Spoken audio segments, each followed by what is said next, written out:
Free speech is meaningless unless it tolerates the speech that we hate. Good evening and welcome. This is Face the Nation. Our topic of discussion today is the online safety bill, which was tabled in Parliament yesterday.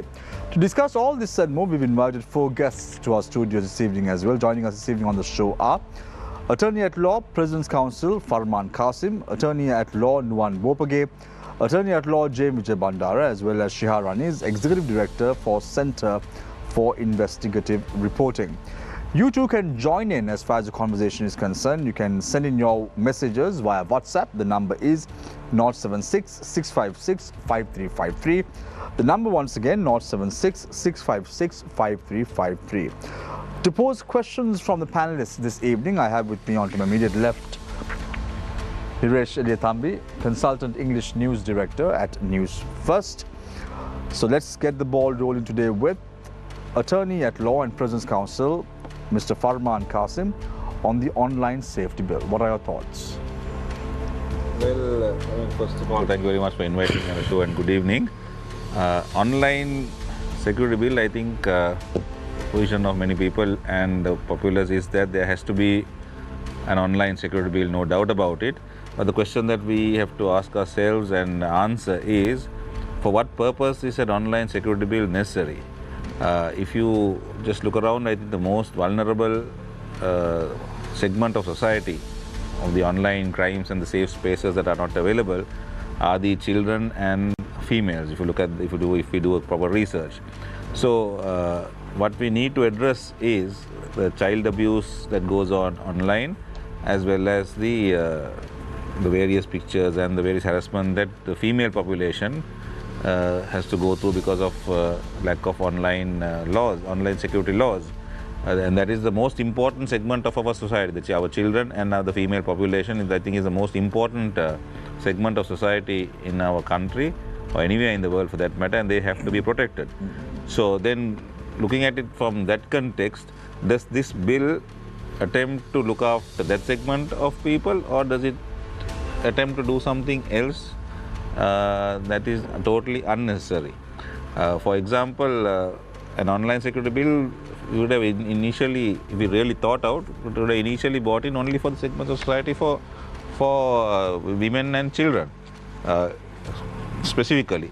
So then you can stop that abuse there first, because the other areas from section 12 to 24 in the bill gives various offences that can be dealt with the normal laws of the country, and basically most of them are civil actions for defamation or for various things. So when you ask me the question what my initial thoughts are, I think those are my initial thoughts, and that's our party stance also. Because an online security bill, I think we should first look after the children. I mean, that is what you need to go immediately to court within an hour or two. Or to be very frank, if we talk about nude pictures, it's mostly the females who are the women populace that is suffering from this kind of harassment. So this bill does not encompass that, and this bill has brought in for some extraneous purpose to stifle dissent in the next coming year. Farman, you spoke about the party for disclosure. Let's also mention the fact that you're a working committee member of the SJB as well. So let me pose a question to you relating to that. Do you think that this bill in question is being brought in order to target an election in the future? Yes, for sure, because if you look at the composition of the commission, it's appointed by the president, 5 members, so it's an extension of the executive. And then it goes on. I was just going through the act. If you go and look at 11C, it talks about directives, and then a directive to remove certain publications. And then if you go on to section 25, it talks about if you don't do that within 24 hours, it's an offence on its own.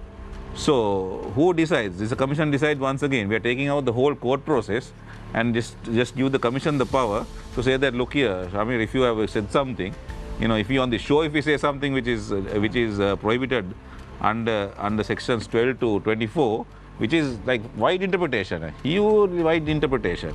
I mean, if we go one by one, I don't think we have time to go one by one from 12 to 24 on this show. These are all civil matters, can be dealt with defamation, can be, I mean, even if you lie, even if you lie and it doesn't matter, I mean, you can be taken under these laws, and you will be 5 years in jail and ₹1 million, and you do it the second time, your offence is doubled. So this is definitely to stifle dissent. I don't think anywhere in the world, I googled and so I didn't say anywhere in the world this kind of online security bill. This is not online security bill. This is. But many say that this is a carbon copy of the Singapore Act as well, with relating to the online safety. Yeah, to be very frank, Singapore is not a democracy, no. When I said anywhere in the world, I was talking about a democracy, a proper democracy. So you're right when you say it's a carbon copy. But I haven't gone through the Singapore Act. But we have to compare ourselves apples with apples. I mean, we have to compare it with a democracy. Right. So this is a totally dictatorial bill targeted for next year's presidential election. Thank you very much, President's Counsel Farman Qasim. I now move my attention towards Attorney at Law Nuwan Bopage. What are your thoughts on this particular bill in question and the position of your party? Yeah, in fact, before going to the provisions of this act, the recent interview of Ranil Wickremesinghe with foreign media is a reflection of the real objective of this act. So throughout that discussion, actually he wanted to prevent that journalists from expressing their ideas, his ideas. So likewise, there is a sequence of incidents took place prior to this particular act. You know, they wanted to bring an act regarding the mass media, then anti-terrorism bill, then actually they wanted to bring that rehabilitation act. So when you consider about the sequence of these acts, it's very clear the ulterior motive behind is to curtail the freedom of expression of the people. Why he want to do that? So election is one thing. As far as the other actions that have taken by the government, it's very clear IMF reforms are now, they are gradually implementing. When they implementing IMF reforms, it's very clear that you have to curtail the rights of the people. Like now, you know, the recent bill was passed regarding the EPF. At the same time, now the taxation and other reforms are concerned. They forecast ultimately people will come to streets and people will fight and they raise their voice against this existing government. So having forecasting that only, they are bringing this act like they did in 1979 when they were J.R. Jayawardena, the uncle of Ranil Wickremesinghe, when he was bringing Prevention of Terrorism Act. Actually, he anticipated after implementing neoliberal economy, there will be people's uprisings. Therefore, to curtail these things, they wanted some weapon. So they used this Prevention of Terrorism Act like that. Going further, now this particular online safety bill, and at the same time they gazetted anti-terrorism bill. When you go through the provision one by one, number one, they want to repress the masses who are fighting against the government, who are raising their voice against the government. At the same time, we know the social media platform is very strong. So there is a good platform people to express their ideas freely. So the very objective of bringing online safety bill act, it's very clear that they wanted to resist people from expressing their ideas. So we can go one by one. Throughout this act, they use two words. Number one, false statement and prohibited statement. From section 12 to 24, they wanted to define what are the prohibited statements.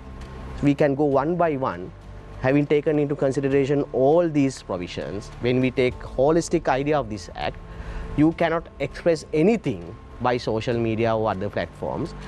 This particular commission, which is going to be appointed by the president, can interpret whatever idea that we express in our social media as a prohibited or false statement. Yeah, so that is the objective of this. So Nuwan, today issuing a statement, the Human Rights Commission of Sri Lanka says, proceeding with such legislation without such institutional reform will jeopardize the freedom of speech and expression and related fundamental rights of the people of Sri Lanka. Yes. Do you think in any way that this is true? Exactly. Not only that, I have that letter issued by Justice Dehideniya. So they have given, there are around 7 comments from the Human Rights Commission. So if we go one by one, the Human Rights Commission also came to a conclusion that this online safety bill is a grave violation of fundamental rights of the people, especially the freedom of expression. So this is how actually we appreciate this Human Rights Commission's letter. But I wonder whether now this President Ranil Wickremesinghe now in the, as I remember, March this year, openly criticized the Human Rights Commission inside the parliament. And he mentioned certain names of the political parties. And he mentioned the name of the president of the bar association. So now that president only bringing this online safety bill and anti-terrorism bill. So it is now what we can say now his conduct, his throughout way that he expressed their idea reflect the content of this act. So I actually he might make another comment regarding Human Rights Commission on the next parliament. That is his nature. But they have actually discharged their duties by commenting on this. So actually we have to take into consideration these recommendations of the Human Rights Commission. But you spoke about the interview that President Ranil Wickremesinghe gave DWTV in Germany, and it's very clear from the statement that the president made there that he was completely rejecting the UN Human Rights Commission's report that was tabled in Geneva recently as well. The only thing is in 2017, during the Yahapanale government, he is the one who sent his foreign minister to human rights sessions and agreed. And co-chaired. Exactly. Co-chaired. At the same time, he agreed not to make use of provisions of the Prevention of Terrorism Act. The same person, after 4 years down the line, now bringing a more worse act regarding the terrorism. So that is his conduct. Thank you very much, Attorney at Law Nuwan Bopage. I wish, Niresh, in hindsight, that I was the one who was interviewing President Ranil Wickremesinghe, so I could have asked him more tough questions relating to Sri Lanka's human rights track record and his conduct as well. We should invite him on the show. Definitely, very soon. I now move my attention towards Attorney at Law James Vijayavannara. Good evening. Thank you very much for having me today. Let me begin reiterating the fact that the current parliament and current government lacks legitimacy to introduce any new piece of law. That is the stance I have been throughout reiterating in these forums as well as other forums, because this parliament majority cannot be considered as people-friendly or democratic parliament, because democratically people has rejected the parliament and ministers of cabinet and the prime minister, and then after rejection they got together and appointed president, though black letter law of the constitution provide for that.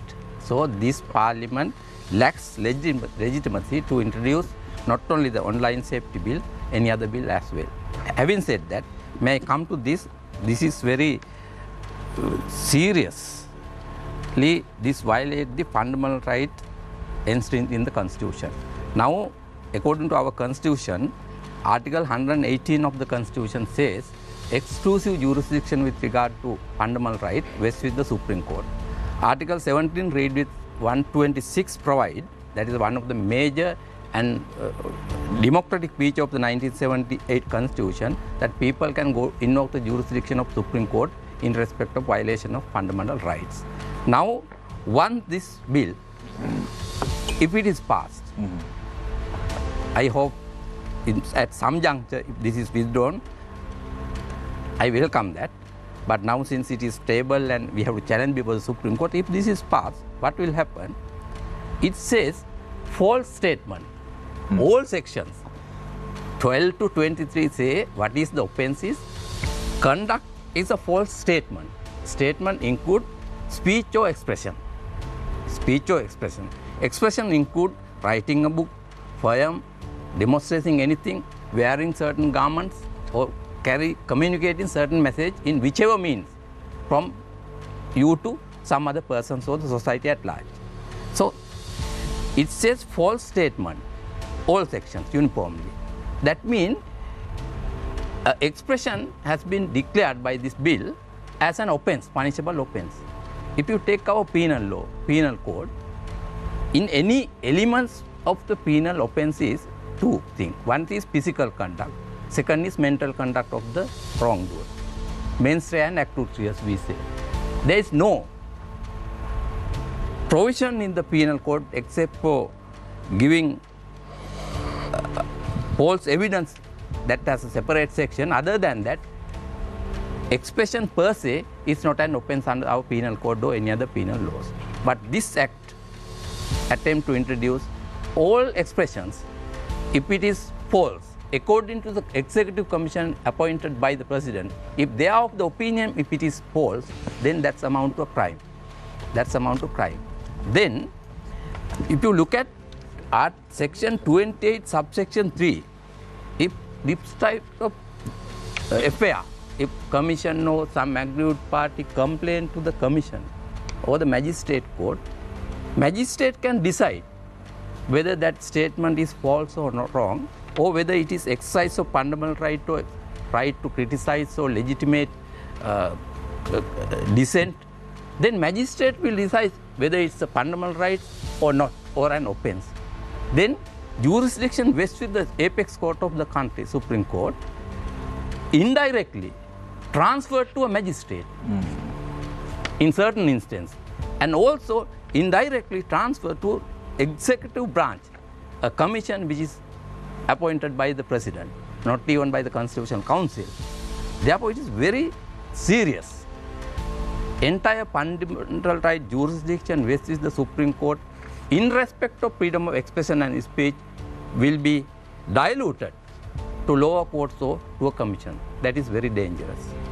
And again, as my friend Paraman said, we need certain laws to protect women and children.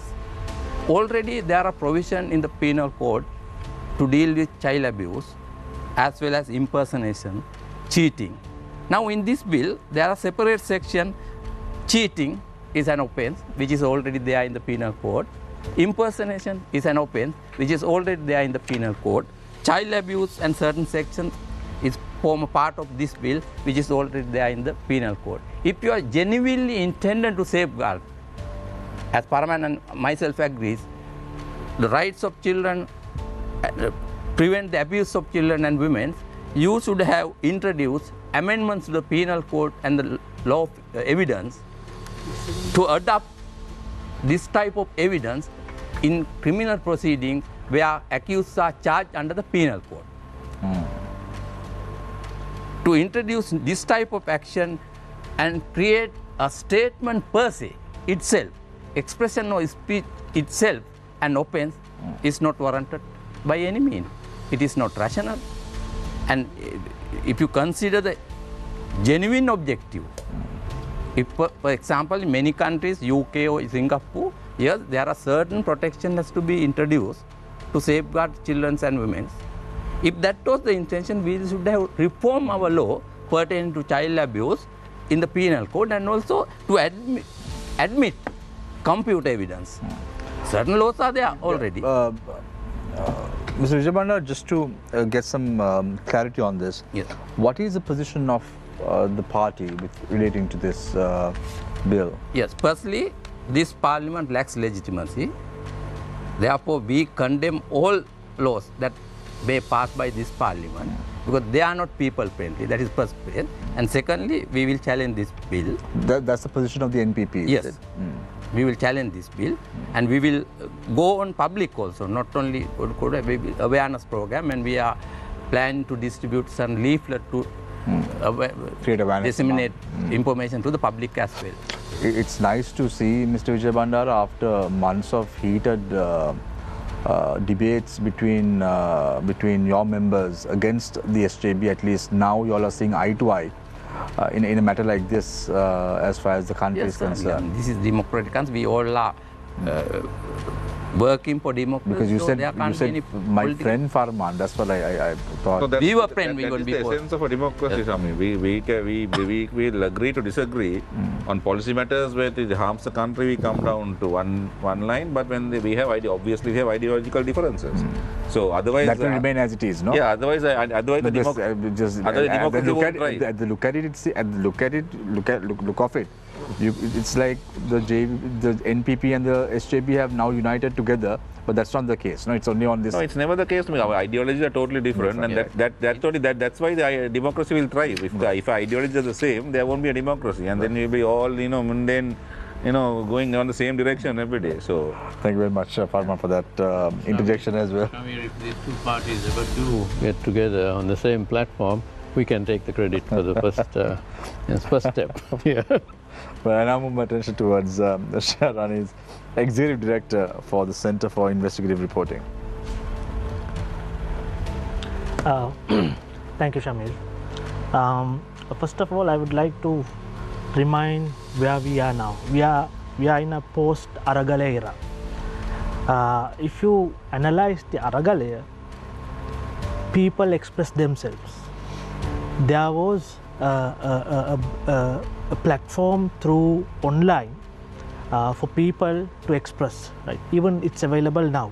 Now, suppose if they didn't have something like that, we wouldn't have seen an Aragala. So I don't know whether that's the objective of this bill, but since all three experts have spoken about the legal aspects, let me talk about how this is going to have an impact on the common man and the media as journalists, right?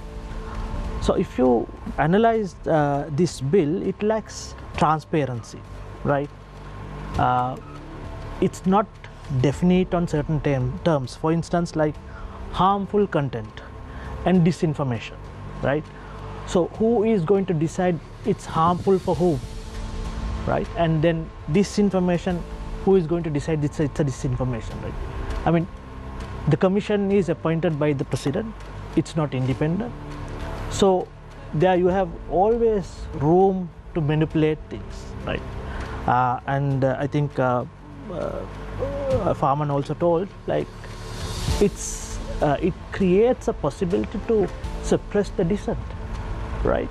So from the common man side and also from a journalist point of view, now this creates a doubt, okay, whether I can report it or not, whether I can write this on my Facebook, whether I can write, express something against the government or against somebody, whom I don't like their policies, whether I can, express something against them in my Twitter. It creates a doubt, right? So basically, it's a threat to freedom of expression, right?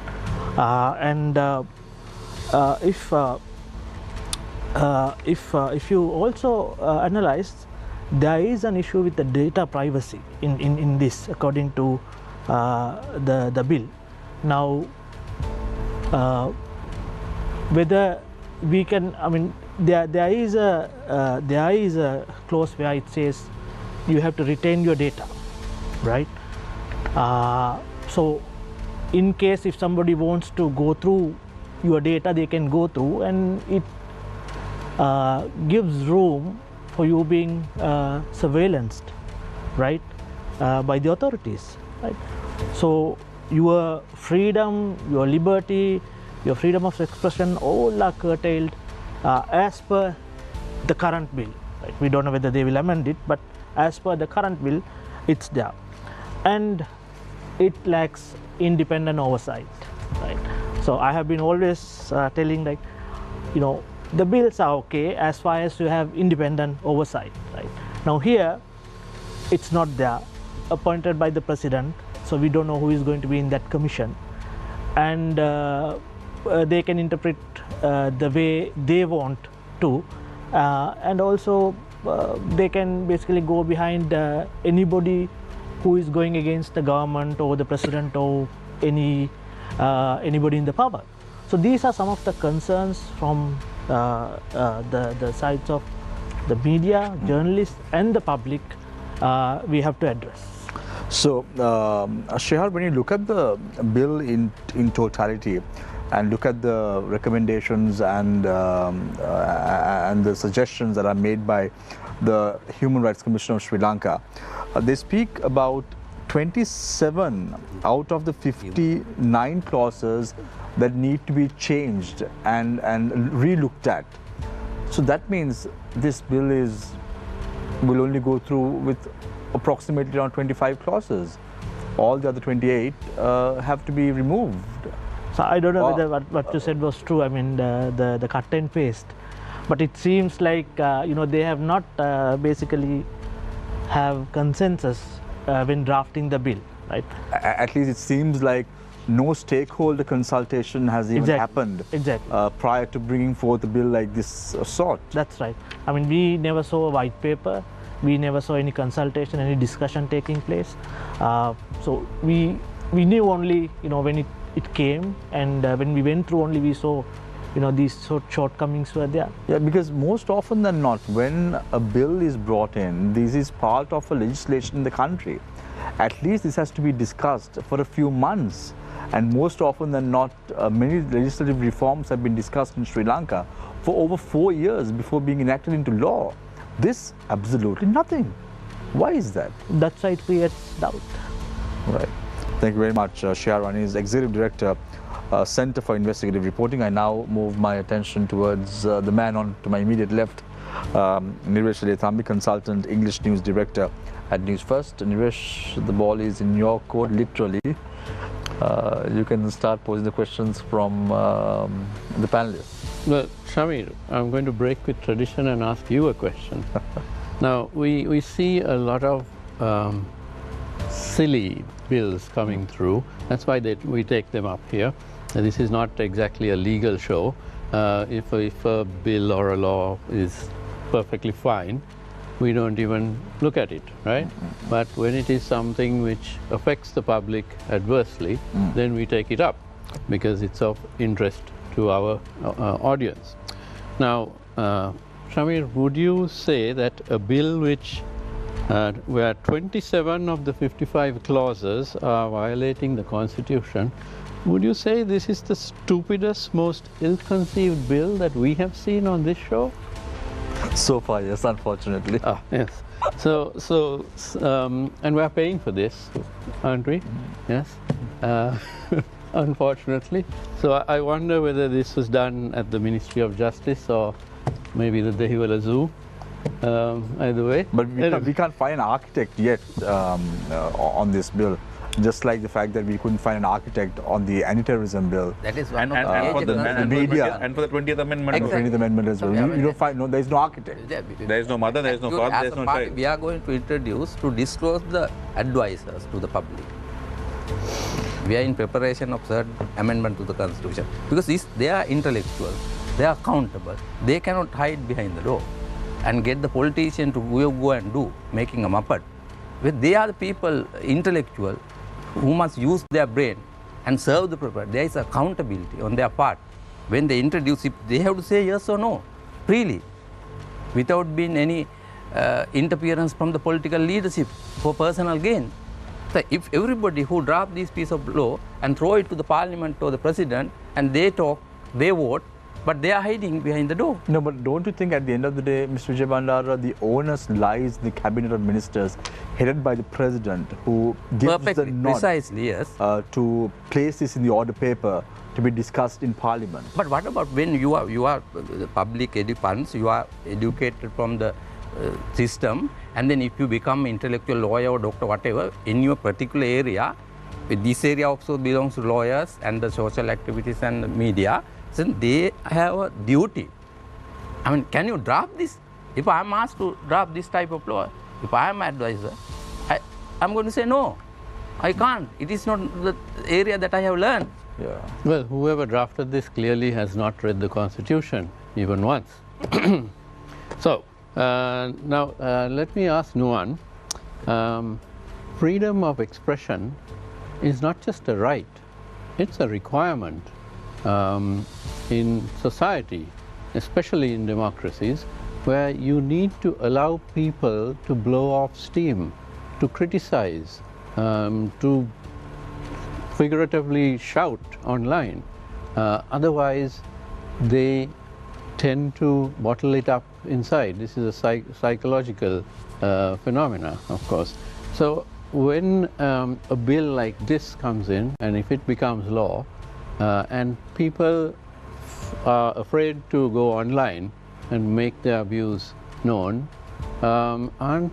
Isn't the government then driving dissent underground, which is a very dangerous thing, because then that leads almost automatically to extremism? Yeah, exactly. Now, freedom of expression is concerned, actually it was a right which conquered by the society after having a lot of sacrifices. From the the history of the world, it's very clear, from Magna Carta to the American Declaration, French Declaration. For all these declarations are concerned, the people fought throughout the history for their right, especially regarding freedom of expression. So now it has come to part of our constitution as a result of these uprising of our previous generations. So now can one person or group of people curtail that right? Now, you know, I think we might discuss regarding the anti-terrorism bill as well. The section 10 and 11 of the anti-terrorism bill that they brought to once again curtail the rights of freedom of expression. At the same time, section 3 of the anti-terrorism bill says if somebody is fighting against the government and another government or any international organization, that per se can be interpreted as a terrorist act. Now this same online safety bill, they gazetted simultaneously, especially targeting the social media activists. Now when for example, I just say the section 12 of the online safety bill, it says, even the Human Rights Commission also gave their recommendation, if there is a statement that threat to a national security, public health or public order or promote feelings of ill will and hostility between the different classes of people. That's what it says. Now, who's going to interpret this, whether it's a threat to the public security? How can you define it? Exactly. Now, for instance, if I am making some sort of statement regarding Easter attack, so that is my right. So now, you know, now there is a recent documentation by Channel 4. Now there was a whistleblower. That whistleblower saying that now this is what happened, the series of incident that he is explained. Now let's assume prior to the Easter attack, if he had come to the media and make this statement, as a result of that there won't be a Easter attack because he divulged certain names. So then if there's no Easter attack, that statement he gave to the media would be considered as a false statement, because after that statement there won't be a Easter attack. Now then this commission can define it's a false statement within the meaning of section 12 and then gave direction to punish him. Now what is the rationale behind that? What is the rationale behind that? Even the Human Rights Commission very clearly gave their recommendation now how to interpret this distressing statement. Now if I might tell truth, but that statement might be distressing another person. So that is, because of that, can I be penalized? Can I be penalized? So we discussed this last week on the show as well. Rohan Datukoral, who was representing the business community at this panel last week, said that even for foreigners who come to Sri Lanka and visit a place and then puts a Facebook post with regard to something that he finds not right, he too can be arrested under this clause and put behind bars for 5 years. Then how are we as a nation promoting tourism at the end of the day? Because right now the need of the hour is to bring in tourists to the country and increase the foreign exchange as well. So such regulations will definitely stop foreigners even coming to Sri Lanka and posting good or bad things about the country. In fact, now we all are using social media platforms. Now there is a self-regulatory system inside this social media system, because if I am making false statement throughout, that credibility is going down. As a result of that, there is a self-regulatory system. Now I'll once again go to proposed section 14. It says any person, whether in or outside Sri Lanka, as you said, who maliciously or warrantedly by communicating a false statement gives a provocation of any person intending or knowing it like to have a such provocation will cause the offence in rioting or committed. It's going further. Now this directly target, actually when we carefully consider the 2022 people's uprising, youth and people mobilize others through using the social media platform. They express their ideas against the government. Actually, it has started as a hashtag, go home. Now, if we want to say Ranil go to hell as a hashtag, after that, I can't, after passing this act, I can't do that, because that per se, they can interpret as a that provoke the people, and therefore, in terms of Section 14, the Commission can impose certain punishment. Yeah, so, no, just to give some clarity, I presume you are a lawyer, and the three of you are lawyers. Shihar is a well-renowned journalist as well. You will have to take full responsibility to the statements that you are making, and we as a network would take responsibility for the statements that Niresh and I are making. So I just want to first of all clarify that that stands as it is on every show. Just want to remind you about that. Yeah, as exactly. well. Because now, why Is that going to work once this I don't know, comes in? but at least for now, Niresh. I hope it's not For now. retrospective. No, remember, Shamir, that a very large portion of our audience is watching online, because we stream on a lot of platforms. So it's not just on air, it's online. So if one of the commissioners, the 5 commissioners, doesn't like what one of these gentlemen says, our whole show might get shut down very quickly. Luckily, now these bills have not been passed yet. So I have little room to make these ideas, and at least I am using that that little room now. Right. So of course, as you correctly said. Yeah. So I'll come back to you, Nuwan, shortly. Farman, I want to drag your attention to Section 19, which was spoken about, which Nuwan all spoke about a short while ago. Any person, whether in or outside Sri Lanka, who by means of an online account pretends to be some other person, knowingly substitutes one person for another, or represents that such person or any other person is a person other than the person really is. Now, how can you find this out? Now, someone who is in Serbia or Yugoslavia or somewhere else, I don't know, anywhere in the world, opens a fake account. How is the Sri Lankan government going to take action against these persons? Your guess is good as by Shamir. I think this is I think the most affected, we said whom we want to protect is the women and children, but the most affected by this bill, if it becomes law, will be you guys. It's not the political parties, like we said, it's targeted election, all right, but it's the 4th estate that's going to be targeted, because anything that you report, anything that you write about, or anything on this show will be taken out against you. So I think the publishing houses are the actual target of this whole bill, because any statement, like now the statement that you made, that is a cut and paste from the Singapore law, because there is the Sri Lankan name, it's a false statement, because it doesn't say Singapore, no? That's a false statement that you made to the letter of the law.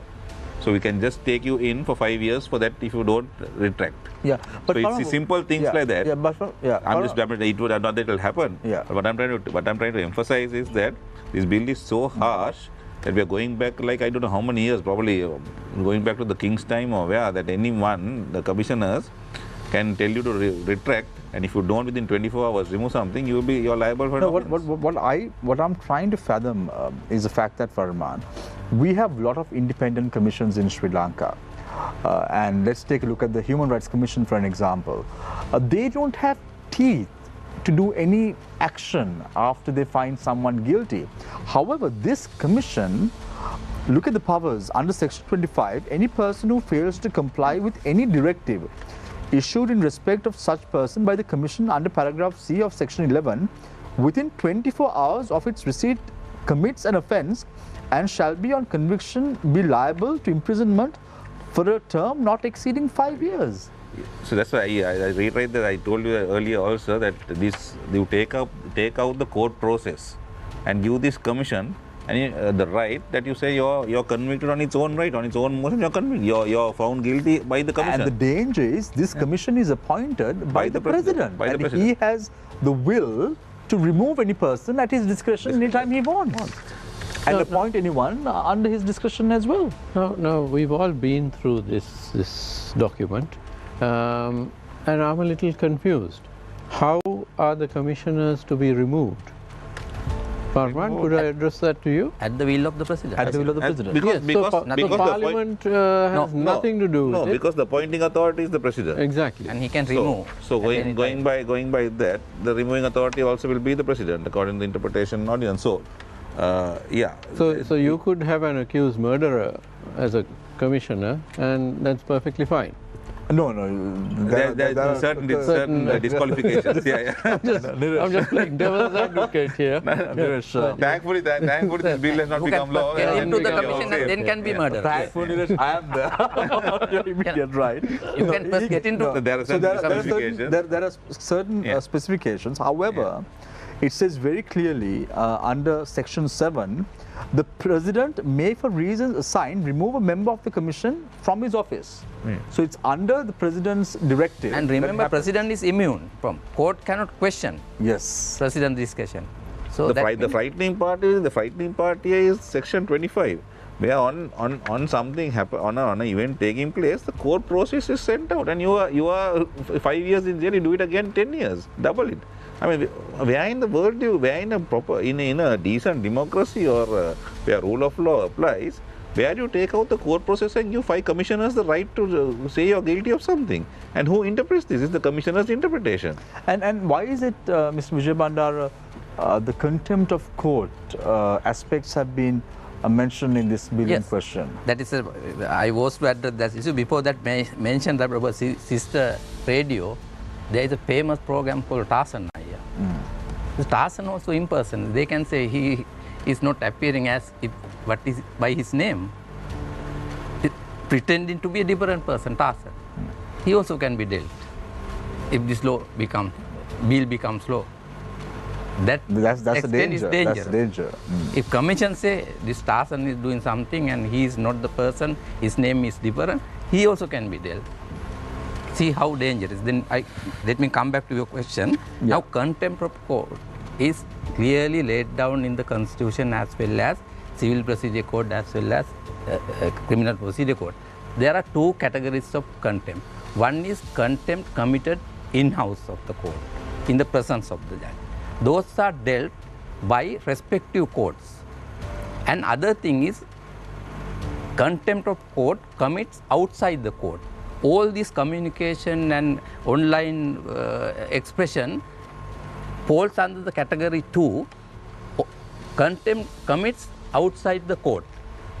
At the moment, Article 105, subsection 3 of the Constitution says, contempt committed outside court has to be dealt either by Supreme Court or Court of Appeal, not otherwise. Here, they have even diminished the value of the contempt of court. Section 13 of the Act, which deals with the contempt court, I believe, this is 13. It says, no, the contempt of court is which section? It's 13. It's Contempt is 13, yeah. 13. Yeah, Yes, 13. So it says if it is a false statement, jurisdiction rests with the magistrate court. This act says magistrate court or the commission appointed by the president. Even Court of Appeal power with regard to contempt of court has been diluted by the provisions of this act. This will be considered by Supreme Court when the bills are challenged. So on that I can predict this bill will not be approved by the Supreme Court. The bill will not be approved In by the Supreme present Court. Has the NPP gone to courts on Yes, this? we will be filing a petition tomorrow. Tomorrow, Yes. okay. Shehar, you said something very alarming. You said that this is going to affect the ordinary journalists, individuals like you and I at the end of the day. How grave is it? So if you want to Give us an example so Yeah. we can illustrate it better to the public. Yeah.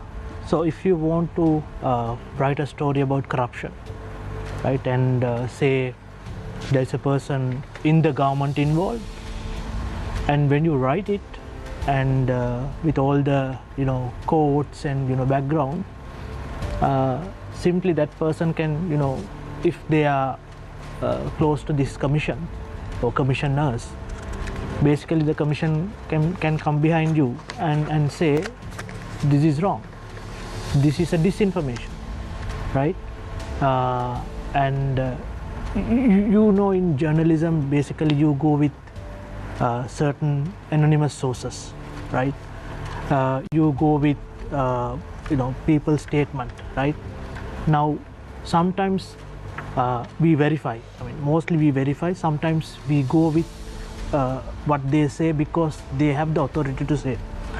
Now this bill will make you think twice or thrice whether you should do the same, right? Whether you can do that story, whether you can write it, whether you can express somebody's opinion, because it might be harmful or it might be considered as disinformation by this commission. So you will have that second thought always, right? It's not going to be an independent journalism we are going to do. It's not going to be free. It's going to be a self-imposed censorship. Exactly. That we experienced in Sri Lanka between 2005 to 2010 That's in right. particular. Yeah. So during that time we had this censorship, and you have to send your reports to some authority and then get approved. So I don't know whether this commission will become that kind of an approving body. And many print media institutions had to face this dilemma during that time. Exactly. They had to vet their copies through an authority that was That's right. that was established not officially but unofficially. That's right. So just to go a little further on that, Shihar, so corruption in most cases is carried out by high public officials, and of course even at the lowest levels, but we are more interested in the large sums by corporation directors and so on. Now those persons who are appointed to such posts are usually from the president's party or close associates in some way. Usually presidents and ministers don't just appoint anyone off the street to be on the board of directors of a corporation. And of course these 5 commissioners would also be in that same circle of friends, wouldn't they? So you basically have a group of associates or friends, some of whom are committing the crimes of corruption, and they are friends on the commission who would be in a position to protect them.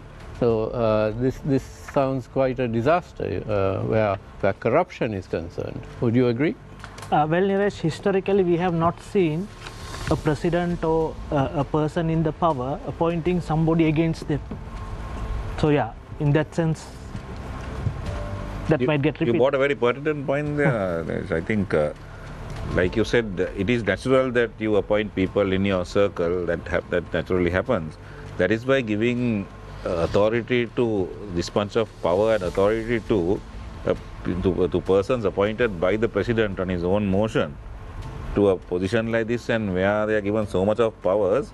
I think we are going into a totally dictatorial lockdown kind of situation where 5 of these persons who are definitely close to the president, appointed by the president, will be basically telling you what you can say, what you can't say, and if you step out of line of what you can't say, you will be convicted summarily convicted out of the court system. So this has huge impact on the whole of the country. More so, again, I reiterate, it's on the publishing houses. I mean, the media will be totally gagged. No doubt about it. That is what it's coming in for. And if there is this theory that they are trying to espouse this because of the women and children.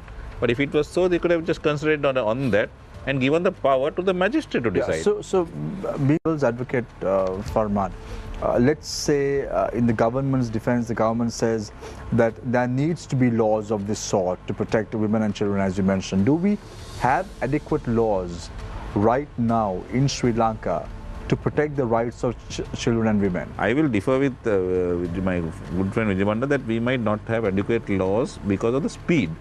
But if we can have this law only for that purpose, and these matters were dealt with for women and children in this act, but not by the commission again. If the commissioners or the commission can only facilitate the process, they can have a court. Now, in other countries like Hong Kong, the Admiralty Court sits 24/7. You can have a magistrate. If we in Sri Lanka we still produce drunk driving suspects and magistrates in their houses and grant bail. So if we can do that, why can't we have a magistrate sitting 24/7 and the commission go immediately and stop publication of nude pictures of children, no women, no whatever it is. So there are ways and means. If you want to do something, if you have the will and you have the acumen and the intellect, you can do it. It's not big magic to do these things, but you have the correct intentions. Here the intention is wrong. The intention is totally warped. The only intention is to suppress dissent. But why do you think that the government is bringing such legislation very quickly? We've seen the Ranil Wickremesinghe administration between 2002 and 2005. I think, Farman, you also would have been actively involved during this period where the UNP-led government was taking center stage between 2002 and 2005. But why now? What is the mighty hurry President Ranil Wickremesinghe is having to bring in these laws? So now you're putting me in a very embarrassed situation, getting into his shoes now. So if I was thinking like him, he's 75.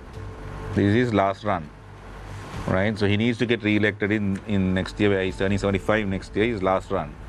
So he's trying his best, you know. If I was him, I wouldn't do it. But I said if I was thinking like him, this would be to put public dissent, totally get public dissent, act like, you know, he. But if you do things like that, the public will vote you out.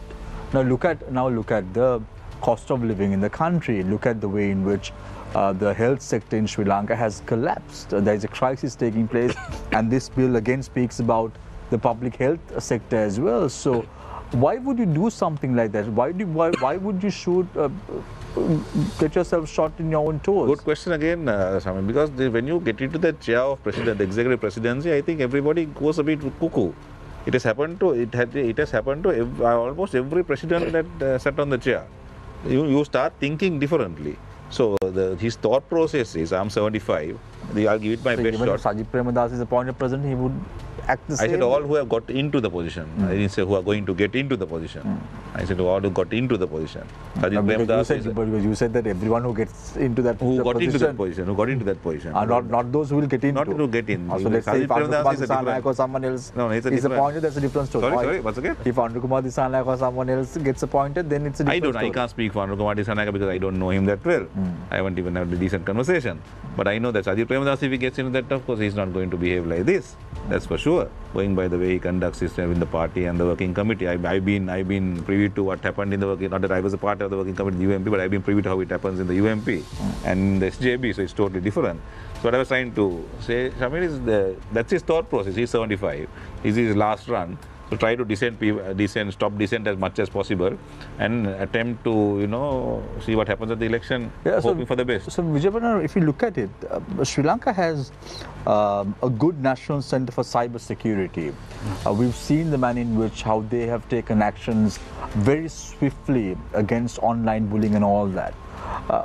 Do you think that we don't have adequate laws? Is that why the government is bringing all these laws into the table? We do have. Even at the moment, it's most of the contempt of court law we have. Even recently passed another act, contempt of courts and institutions. So that has been dealt very recently. And also penal code provisions are in verbatim they have mentioned here. And if there is anything lacking, to adopt online communication as a piece of evidence in respect of child abuse or impersonation or cheating, that has to be introduced by amending law of evidence or computer evidence laws.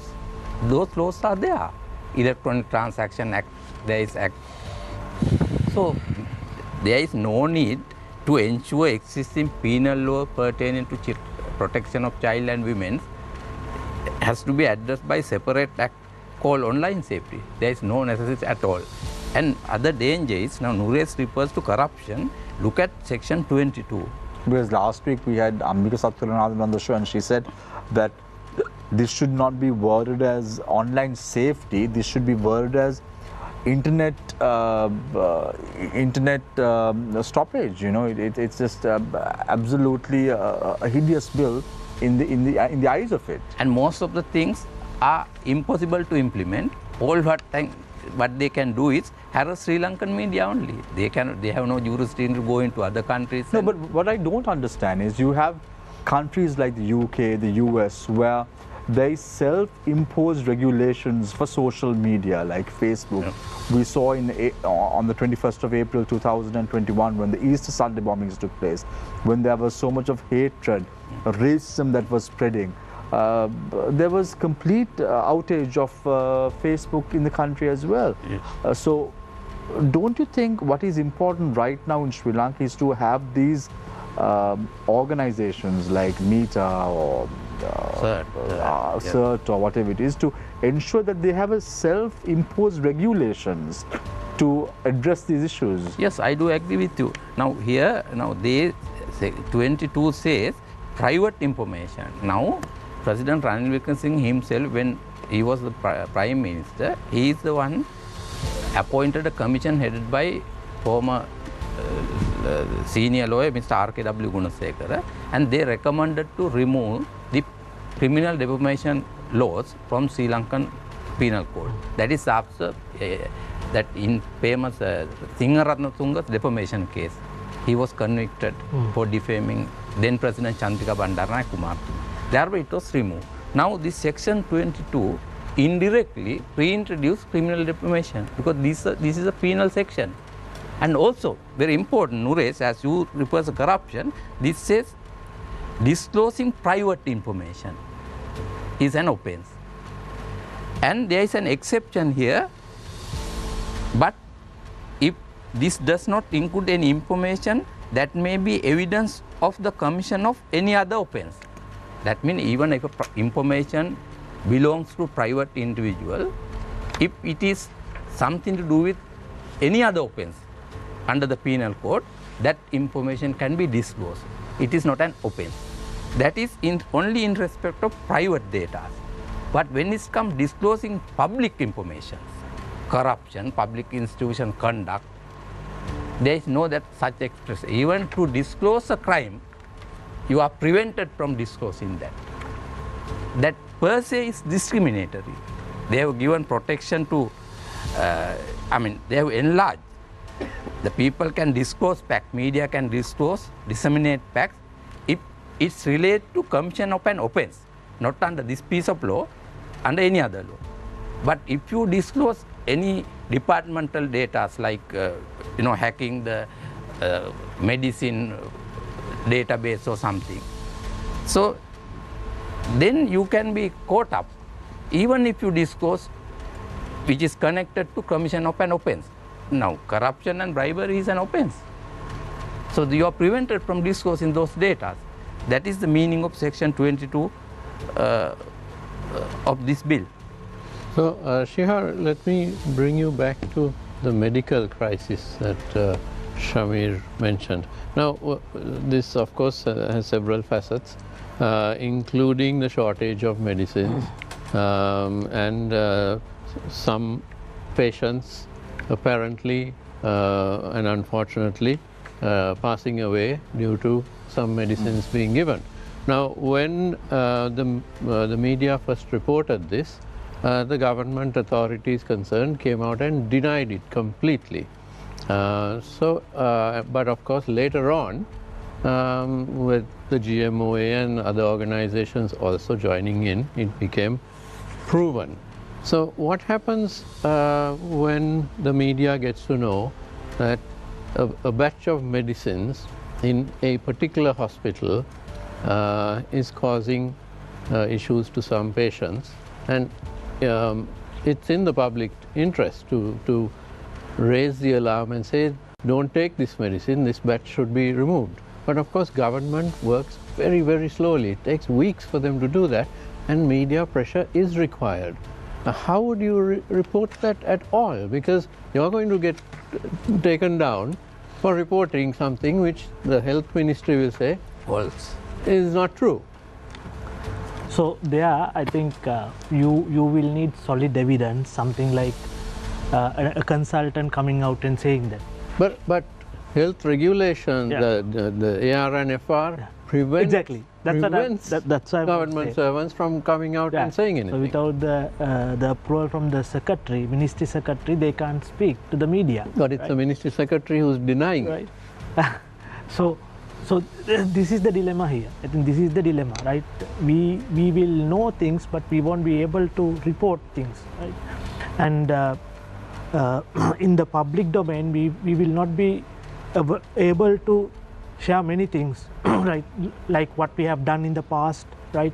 Exposing corruption, exposing wastages, exposing, how these people conduct day-to-day business in the government institutions.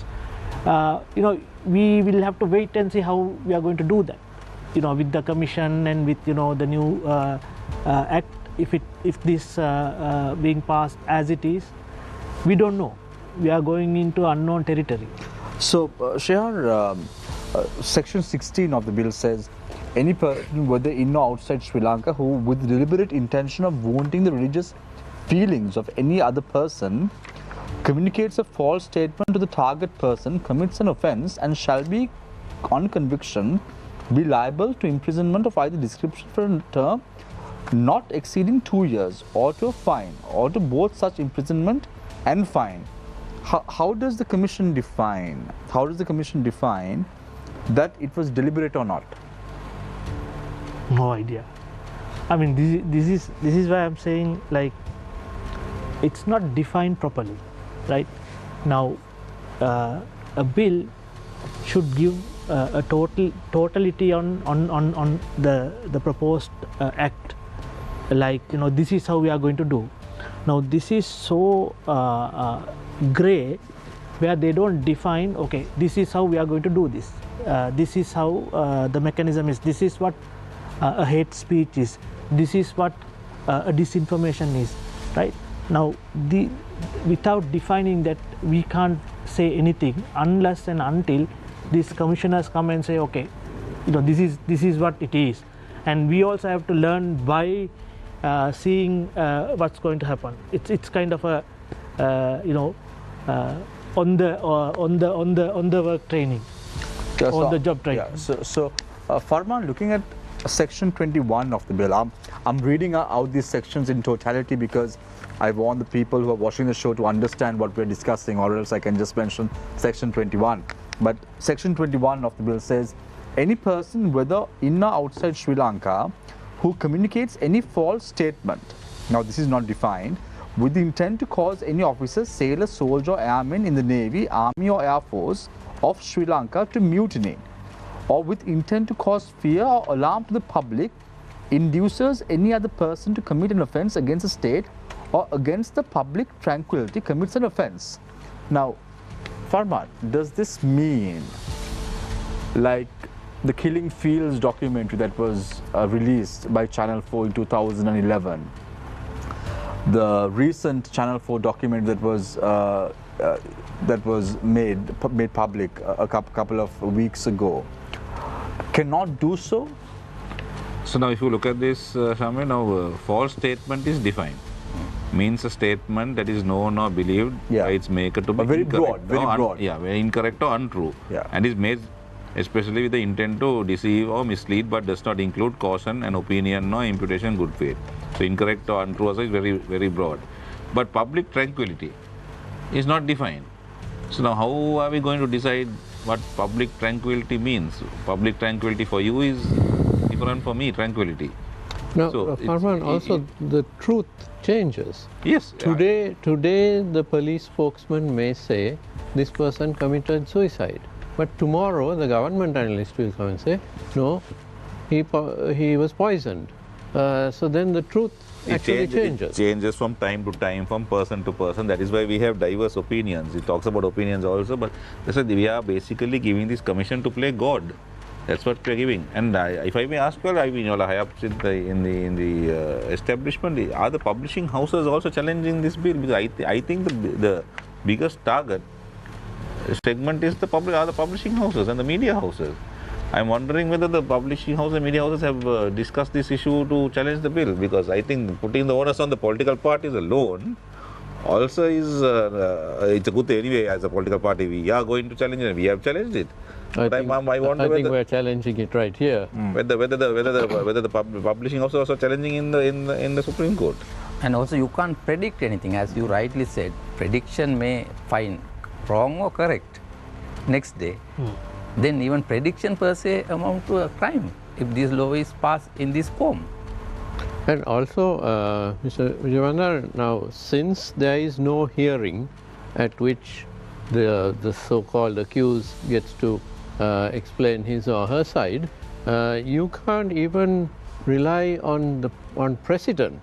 What I mean is, today the commission might have one viewpoint on how things should be done, and next week it could change its mind and do something completely different on the same type of case. And you're not there, your lawyers are not there, so it's topsy-turvy, isn't it? How does one know? This is impracticable to implement. Therefore, this will not serve the apparent stakeholders. This will only serve some hidden agenda of the government, that is curtail opposing view during a time of national level elections, presidential or parliamentary election. That is only thing possible, because if say after being conviction, that means conviction by a competent court of law. That I have to say. That commission has not power to that. What the commission can do is, they can come to predetermination prior to court take a judgment with regard to whether a particular statement is false or wrong. Prior to that, commission can say, oh, we have formed an opinion, this is false statement. Therefore, we direct orders to sabotage transmission system, communication pattern, WhatsApp group, Facebook, Twitter, anything they can block.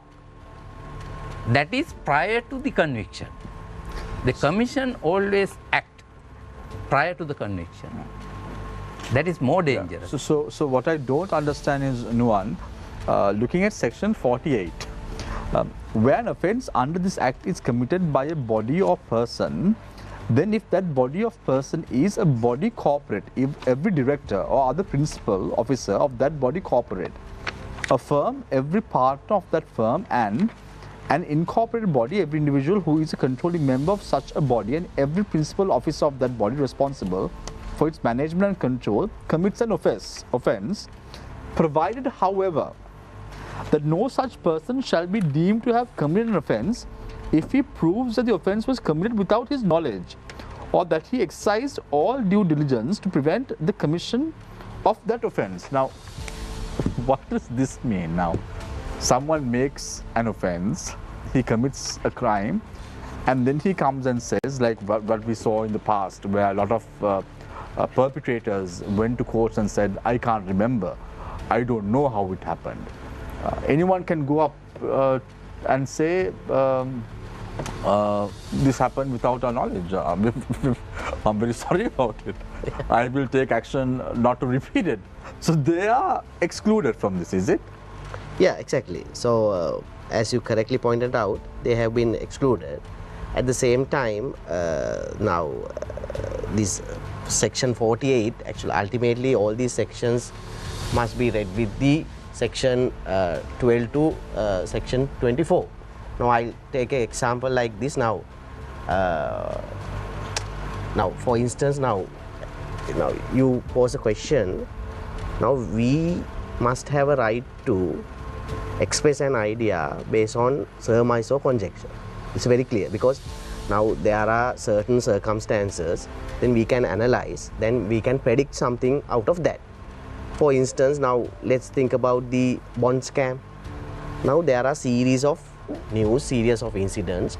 Now we can analyze all these things and come to a conclusion. Now this person is a one of the culprit, because he is the one who appointed the governor and he is one who safeguard these people. Then I express an idea saying that according to these circumstances, he is liable to do that. But on the face of it, he has not been convicted from a court, and there are no concrete material to show that. But I have a right to come to that conclusion based on that surmise. So that you can't say it's not a truth. So that is my idea. So I should have right to express that idea.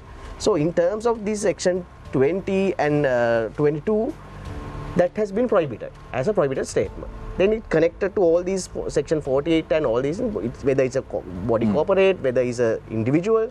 So you can, the commission can punish. Yeah. At the same time, you ask about the commission. The commission, in terms of section 11, the commission has been given powers like quasi-judicial powers. It means it acts as a court. So even now, when it acts as a court, at least there must be an independence. Now, president only appointing, that particular body has a quasi-judicial right. So that per se violate the basic norms of regarding the independence of judiciary and all those. But another thing, now as you said, whether the existing laws are sufficient. Now I will go one by one. Now section, the clause 12 is identical to the, there's a clause in Official Secret Act.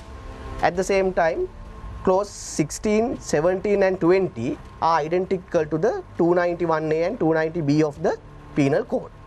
Then going further, clause 15 is identical to the section 291.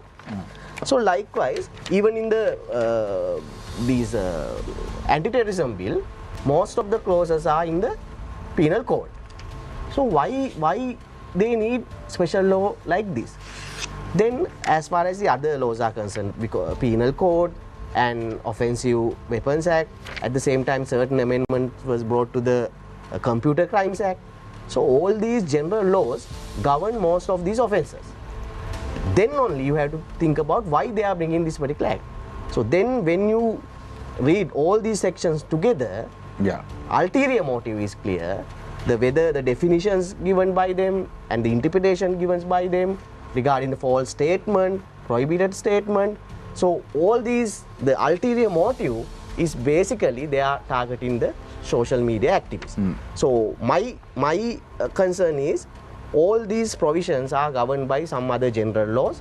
You need not to have these kind of special laws. If you really want laws, then you can amend Computer Crimes Act and Penal Code Act, and with these amendments you can strengthen the certain offences. So therefore, why they are very hurriedly bringing this act.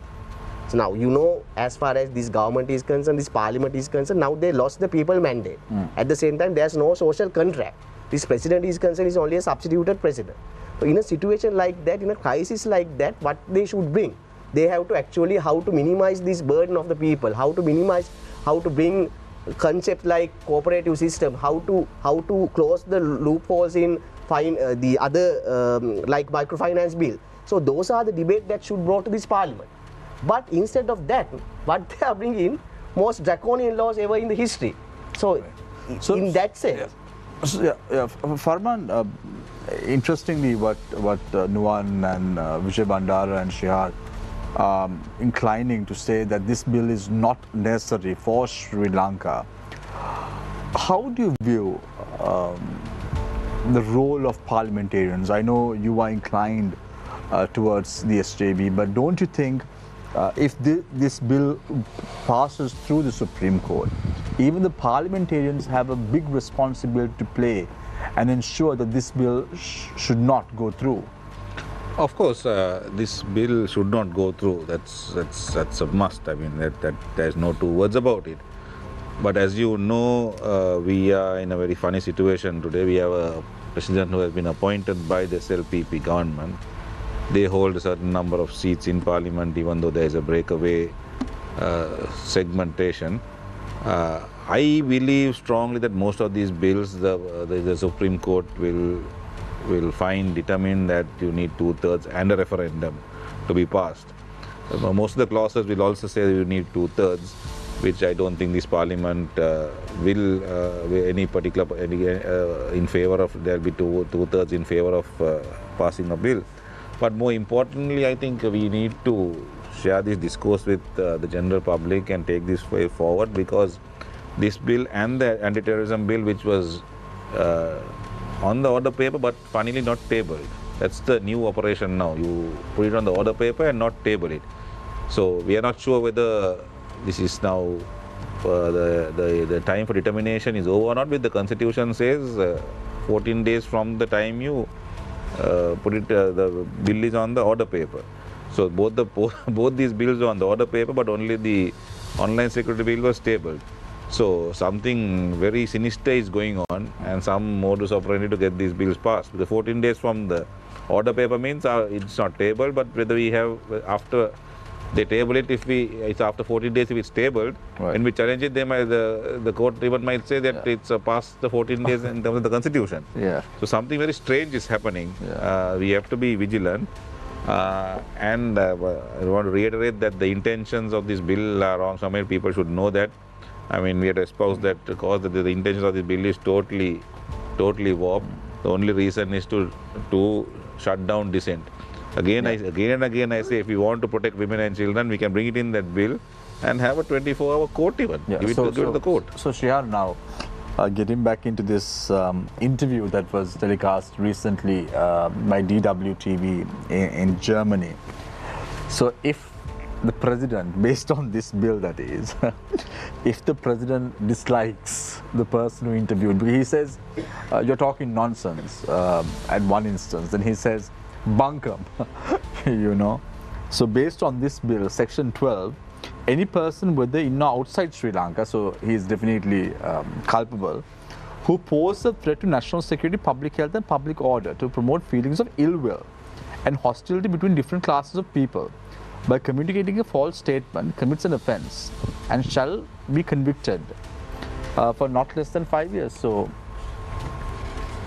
poor journalist, he won't be able to ask questions anymore. Well, it all depends on the interpretation of the commission, and unfortunately, if this bill becomes the law, we all will have to live with the mercy of the commissioners or commission. Unfortunately, If the commissioner, someone does not like someone's face, that's it. Most of the journalists, as I was saying, I mean, the journalists and the media agree. houses are at peril. I agree. You have to shut down and go home I agree. because No, you But won't be able to say the anything. commission came to a conclusion that provision is so vague. So then if it's vague, then this is doing something by this is trial by error. Yeah. And Right? you refer to 48, where an offence under this act committed a Yeah. corporate body. I give the illustration.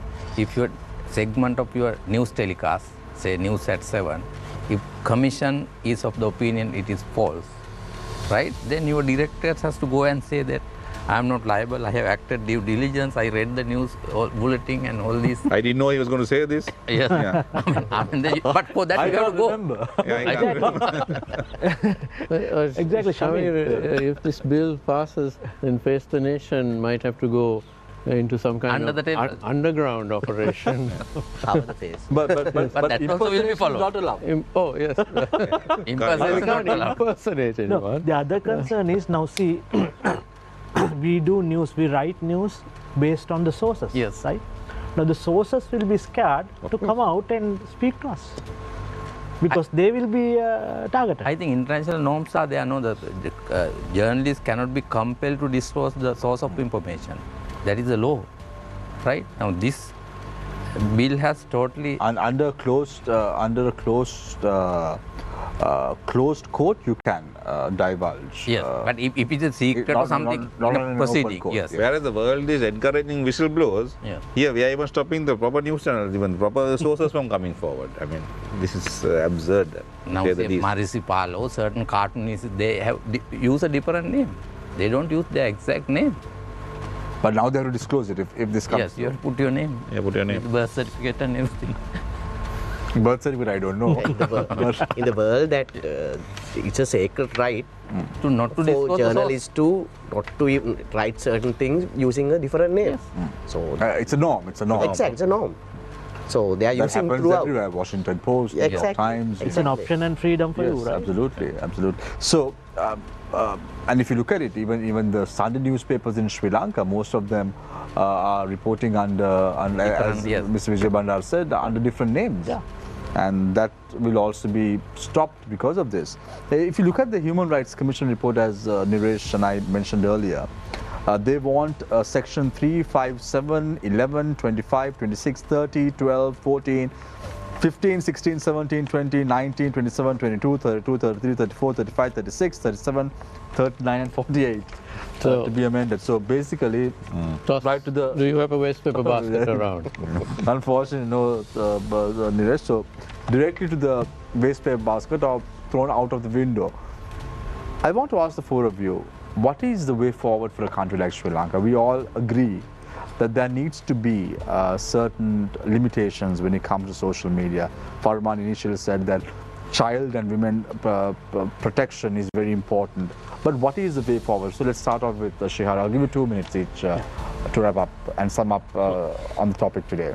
So I don't disagree that there is a necessity for online safety, measures. We have seen hate speech, we have seen disinformation, mainly during the post Easter attack. So we need some measures to curtail that. But it's not at the expense of the freedom of expression. Right? Now this bill directly curtail the freedom of expression. That's what we have to be vigilant. We have to challenge.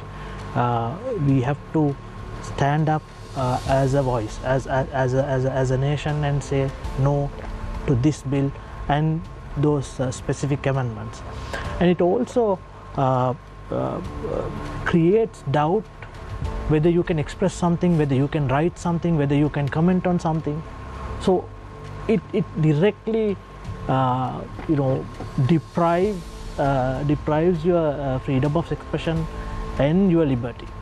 So this is where we need to challenge this, and the way forward is we need online safety, but not at the expense of the freedom of expression. So we need to amend in such a way that people have the freedom of expression, but there is a self-regulation like in the other countries. Shihar, just a very quick question, because you spoke about freedom of expression. Don't you think that on certain occasions people push the envelope a bit too much when it comes to freedom of expression? There is a fine line that needs to be observed when it comes to freedom of expression in any country. Yes, but I think there are laws to deal with it. Or if there is no law, bring those new bills to deal with them, not as a blanket cover to deal with everything. Thank you very much, Shihar. I now move my attention to Attorney at Law James Vijay Bandara. Yeah, according to the universally recognized democratic system of governance, any democratically elected parliament or president between two elections can lose the legitimacy to be in power. In Sri Lanka, after the Aragale, the incumbent parliament, then president and ministers of cabinet and the prime minister lost the legitimacy. Thereafter, what was required was to have an election, allow people to elect a parliament. What the rejected majority members of the parliament did was electing, using the black letter law, electing Ranil Wickremesinghe as the president, whom had only one seat in the parliament. That created total collapse of the system of governance.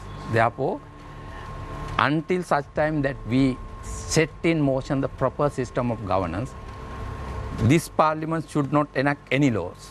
That is my position.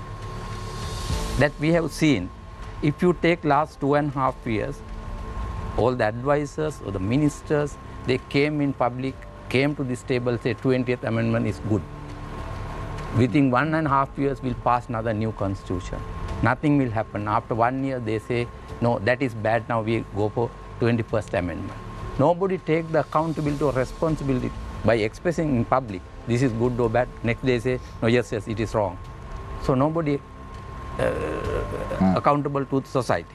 Therefore, if I conclude saying this, somewhere in the 19th decade, there was an attempt to introduce the Broadcasting Authority Bill. That was reviewed by Supreme Court. And Supreme Court clearly held, Article 4D of the Constitution says, all three organs of government, that is the President, Parliament and the Judiciary, are bound to secure, promote and protect fundamental rights, not to curtail. Then Supreme Court said, Article 4 read with Chapter 3, there are limitations introduced by the Constitution itself, Article 15.1 to 15.8. Parliament of Sri Lanka has no power or legitimacy to introduce or curtail limitation to the fundamental right beyond what is permitted by the Constitution from Article 15.1 to 15.8. Those restrictions are there. Therefore, beyond that, this Act tries to totally make it meaningless, the freedom of expression and other related rights. Therefore, this bill, with my limited knowledge of law, I am confident that Supreme Court will say this, most of the sections are in totality contrary to the Constitution, and this cannot be passed without 2/3 plus a referendum. Yeah, I now move attention towards Attorney Akal Wanbopage. Yeah, exactly. Now,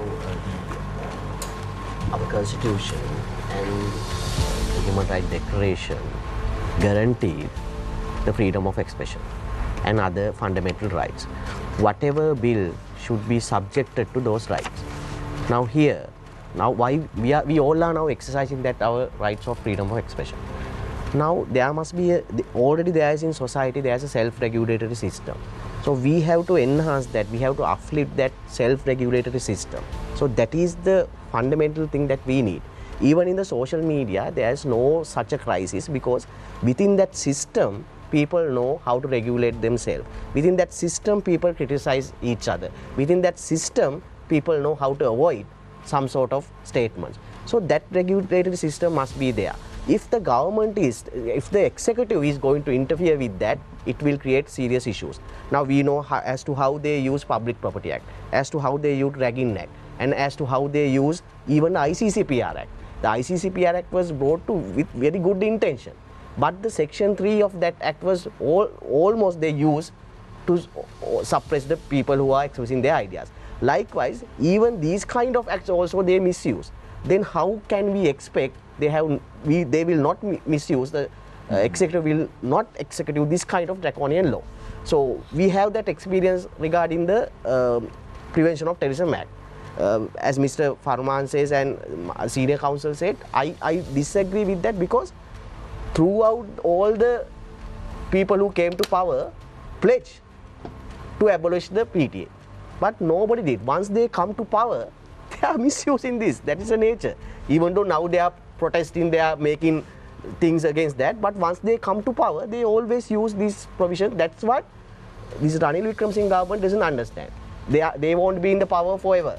This particular port tour won't be in power forever. Once they go to the opposition, the other party will make use this against that. So that is what happened throughout the history. Therefore, democracy is the most paramount important thing. These people should understand. Whatever things happen against the democracy, we all get together and oppose that, because ultimately we all doing these things for the sake of the democracy. Therefore, let me to conclude this particular online safety bill is the complete bill is a draconian law. So we have to somehow defeat that, because otherwise this entire society have to pay a cost. Because as you said, if we are not expressing our idea, if the society is freeze, that of course prevent the society to move forward, and the entire society will be stagnant.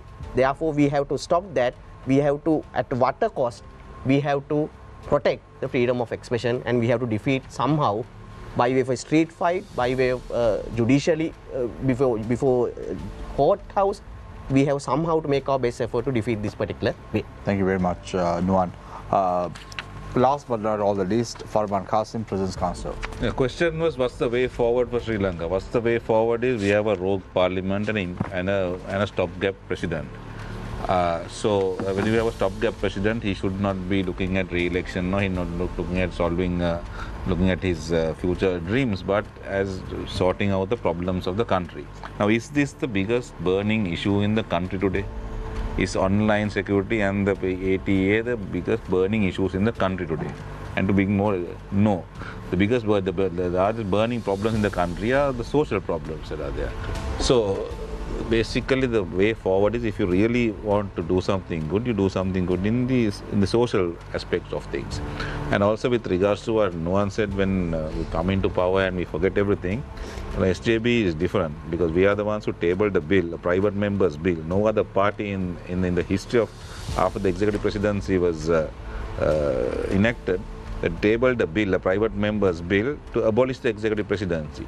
So SJB is the way forward. There's no doubt about it. And we are the most honest, most legitimate government in waiting. So I mean that proves a point that we are the alternative government in waiting and the next government to take over. Very subjective. No, very subjective. Obviously, everybody has an opinion. But what Nuwan said was, but I am going on. But Nuwan says, when we come to power, we forget everything. But Nuwan never said that SJB was the government in waiting. That's what I'm saying. No other government, no other opposition had even tabled this bill because they wanted to become the president. But whereas SJB, through its general secretary, by private members' bill, we had moved a bill to abolish the executive presidency. The way forward is for this particular government, not the way forward is SJB all right in the next year, but this year for this government and this stopgap president is not to try to enact bills of this nature that stifles dissent and tries to help his re-election. Farman, it was also stated that the anti-terrorism bill will also be tabled in Parliament yesterday, but we didn't see the anti-terrorism bill is in the order paper. Both these bills are in the order paper, but the online security bill was tabled. So that's why we were discussing with Nuwan. Also, we have this problem now because the Constitution says within 14 days of a bill being placed on the order paper, you have to challenge it. So now we were discussing whether we need to challenge it or not, because after the 14 days expires, someone could turn around and say your 14 days has now passed and you can't challenge the bill. So that's something sinister is going on. So in a real soup. Yeah, something sinister is going on. But we are going to, I think we have decided to file papers to, irrespective of that, for determination, or make application for special determination, even though it has not been tabled. Right. Farman Qasim, President's Counsel, thank you very much for joining us this evening on Face the Nation. Thank you. Attorney at Law Nuwan Bopage, Attorney at Law James Vijay Bandara, as well as Shihar Aniz, Executive Director for Centre for Investigative Reporting. Thank you very much, Niresh, for joining us this evening on Face the Nation. I leave you tonight with a quote, as I always do, but this time not relevant to the bill in question that we discussed, but in relevance to what happened recently on the media as far as President Ranil Wickremesinghe is concerned. Don't raise your voice. Always try to improve your argument. Take care and good night.